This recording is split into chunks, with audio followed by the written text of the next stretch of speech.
Hey, what's going on, y'all? It's your man Adam. Back with my first Seahawks video this year. I started doing a little something last year. I'm gonna make it consistent this year. So starting here with the Seahawks-Patriots recap, man. That was a hell of a game, as it always is. Those teams always, I don't know what it is. I don't know what it is. It come down to that 1 yard line. It's the third game in a row. It's wild. I think the only one that wasn't like that was the You Mad Bro game, back in like 2012, Russ rookie season. But always a classic, two legendary coaches going against each other, so I love that. Great to see Cam back healthy, doing his thing on a major level. Russ is killing. But yeah, so I'll start, with the offense on the Seahawks, and I'm beyond encouraged from what I'm seeing with them. They had way more balance last night than they did against the Falcons. Russ was just on fire, killing 31 to 35. You don't take the ball out of the hands of the hot hand, But last night, they have 154 yards rushing. Carson led the way. I saw Hyde make some nice runs, nice catches with runs after the catch. One on the sideline where he blew up one of the DBs for the Patriots. Got everybody real hype. Got me standing up too. I love the way that dude runs. We have some bruising backs, man, in the backfield for the Seahawks. It's kind of crazy. If you think about it, Travis Homer runs hard too. Do not sleep on Travis Homer. I don't know if he'll ever get the reps this year that, he might even deserve or his ability deserves, but we'll see with Rashad Penny coming back and everything. We haven't seen DJ Dallas yet, but I've heard good things about him. But watching Carson and Hyde just batter people it looks painful for the defense. I know it wears them down. That's going to be a tool. So it's nice to see them break that out last night against such a strong defense, although they are missing some notable pieces. I think Patrick Chung, it's a Hightower. They're missing some really important pieces on that defense. So props to them over there in New England, that coaching staff, because they're still playing some ball, man. But yeah, as far as Russ slinging again, 5 touchdown passes, come close to 300 yards again. Our receiving game, man, our receivers are getting separation, even in tight windows. They're making contested catches. That David Moore touchdown was beautiful. How he caught the ball in a very tight window, but also had the wherewithal to feel that pylon on his foot and bring his foot back. Keep it in bounds. That was lovely. I love seeing that. David Moore makes plays. I've liked him ever since he showed up. I'm glad to see him getting reps. We'll see how things shake out when Gordon and Dorsett get back, which is crazy to say in and of itself. We still have Gordon and Dorsett to add to this offense. This is going to be, to me, the best Seahawks offense we've ever seen in the history of the Seahawks this year. They're going to be scoring a lot of points. Right now the defense is still gelling. We'll see if these shootouts maintain consistency, because they have the potential to gel and start shutting some people down too.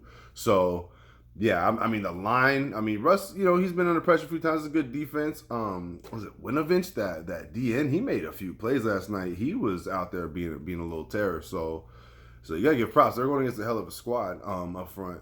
I keep clearing my throat, my bad. But yeah, overall, they had an answer for everything that the offense put up for the Patriots. The only bad mark was that first drive right away off that pass off of Olsen's hands that McCourty took into the end zone.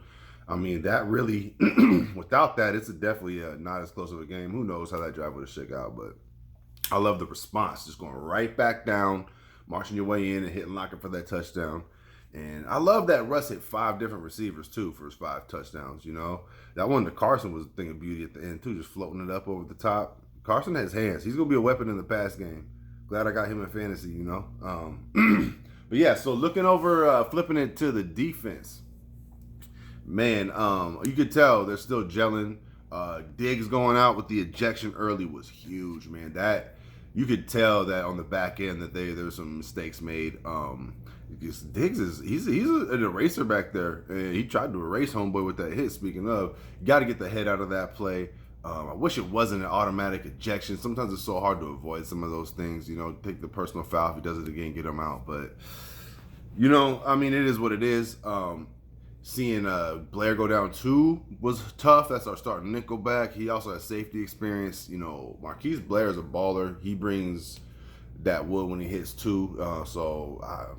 I haven't heard any results from him and his knee, but I have a feeling it's probably a season ender. And I'm hoping it's not the same thing for Bruce Irvin, but he went down with his knee too. Yeah, we'll see. That's a costly couple of losses for us. Pair that with Diggs being ejected, and that was something to overcome. But Ugo Amadi was out there making plays. He was doing his thing. Nico Thorpe was out there doing things. So we're pretty deep in the DB sector, and it's nice to see those guys how they play. They all play hard, man. Those guys come up and make hits. You saw I think it was Thorpe that submarine the fullback on that last run with Cam was trying to get in from the one and kind of set that edge and had to turn him into Collier, who came in too. They both made a hell of a play on that, you know. But yeah, a couple of things though. All that being said about the injuries and the ejection, I mean, Cam was cooking it up too, man. He was having his way with the defense. What do you have? 397 yards through the air and like 47 on the ground. Cam, I want on side note on him. I was looking at the total stats. Cam accounted for all but 20 yards of the Patriots offense, man. And they had 462 yards or something like that of total offense. That's incredible. Cam needs to get extended quick. I don't know what the rules are on that if you just sign a player, but that guy, you make him your quarterback, New England. I don't know where you're going to find better or what else you're looking for.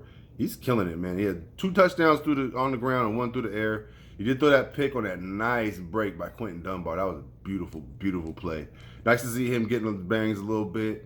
You know, him and Adams fitting in. You can still see that they're getting comfortable. No OTAs, no mini camps, anything like that. Just the modified training camp. And Dunbar didn't even get to participate in a lot of that. So nice to see him get out there and get a play, boost his confidence, and, you know, play well. Seeing Jamal Adams, he's a terror in the box, man. He's a terror in the backfield. He's in there making plays. He was getting a little cooked up by Edelman yesterday. I do got to say that. But that goes in with not having Diggs over the top. You know, there's a lot of things that could have changed that narrative a little bit. But it will be nice to see him get more comfortable in the coverage game. I think with that, it'll just come with time as weeks go. But he is doing his thing, making plays in the box, blitzing, got another sack. Love seeing that.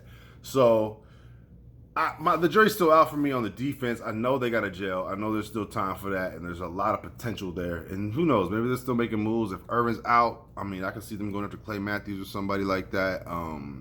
If it's season ending or something like that, but we'll see. But overall, I mean, they made plays when they had to. At the end, that was crazy. The play call for New England, it's hard for me to question guys like Belichick and McDaniels who've had so much success, you know, and they did run that play a lot on the goal line, but it was working. And Cam did say he could have bounced it outside, which he might have been able to, but that was looking at the tape. When he was in real time, he saw the fullback getting cut under the edge being set. So, you know, can't be too hard on him for taking the route he did.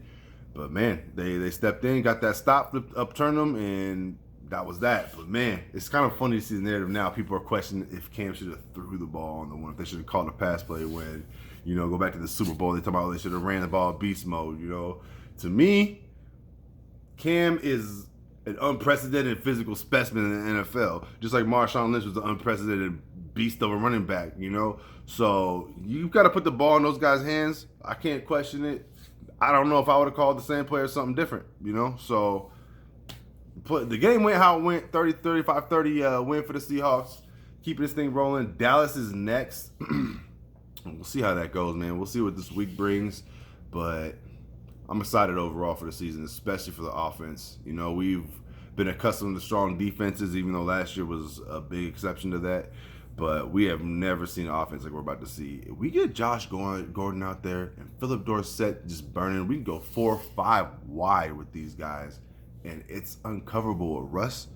Man, the things we can do with our backs in the game. We got our tight ends. You know, I know Olsen had that drop last night that led to the pick, but that's one game. It happens. You know, so we're gonna see a lot of points. And honestly, I'm feeling like the Seahawks are gonna be one of the most formidable teams in the league. I see a deep playoff run. I mean, honestly, not trying to sound biased, but it's hard for me not to choose them coming out of the NFC. I do got a man spotlight the Cardinals in our division a little bit. Them and the Rams 2-0. Niners are going through some major injury problems, man, to the point I feel bad for them. And that's a lot about saying that about a rival squad. But, man, seeing both go down yesterday, it was Solomon Thomas going down with some, that looked nasty. You know, Garoppolo going out, Sherm already out. And with Sherm, it's a calf injury. We know what happened last time he had a calf injury, so I don't know. I hope they nurse that right. I would hate to see him go down with another Achilles injury or something like that. You know, even if he's on the Niners, he's still a legend for us. I still got love for him. I want to see him come back strong. And I want to beat the Niners at their best. It's not looking like that's going to be an option this year with certain players being gone. But got the Cardinals within. They look good. They look good. Kyler Murray's the truth. Their defense is good. Hopkins is fitting in there like he's been there for 10 years. It's crazy. It's crazy. So we're in for a good, fun season. We're going to have a team to watch that's going to be winning a lot of games. We're going to be in some shootouts, at least in the front end, until the defense gels. And then hopefully they gel, we start shutting some stuff down. But yeah, I don't want to run this too long. Happy we out 2-0 start. You know, Seahawks, it's your man Adam. I'm going to be back shortly with another video whenever that is this week, pregame. And then it will be post-game as well. So let's get them Cowboys, baby. Peace.